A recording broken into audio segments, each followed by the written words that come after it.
Rebonjour tout le monde.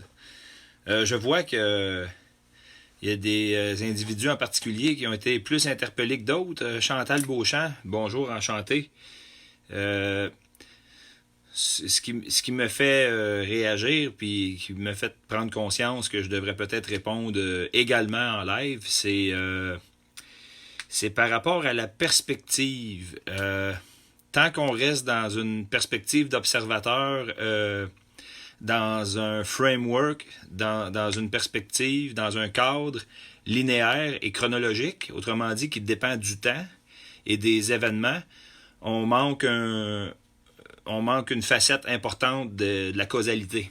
Donc, puis même, c'est ça qui nous tient prisonniers. Oublie pas que tout ce qui existe toujours dans un contexte ou dans un framework, dans un cadre de travail. Donc le nôtre, celui le plus apparent, c'est la linéarité, la chronologie. Donc le sablier s'écroule, le sablier, le temps s'écoule par le sablier. Je déparle un peu. Donc ça, c'est notre framework. Donc on en est prisonnier sans le savoir. Bon, ben, tantôt on parlait de machine un peu, j'ai répondu comme je pouvais en texto, là, c'est pas toujours facile, là.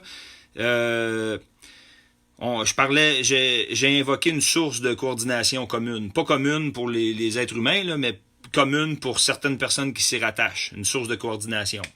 Ça coordonne un troupeau de fourmis, tu sais. Fait que s'il arrive un événement, ben, le troupeau de fourmis, il fait un pattern, il fait un patron.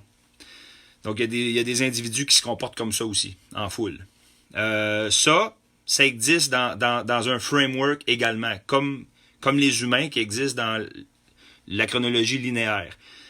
Une source de coordination, ben ça peut exister dans une certaine mathématique, dans une géométrie sacrée, si on veut. Fait que c'est une manière de le reconnaître.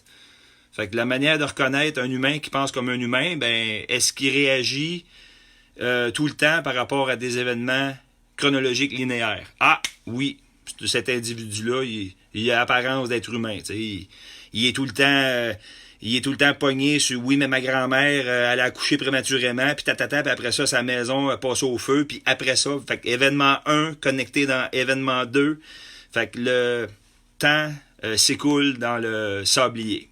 Bon.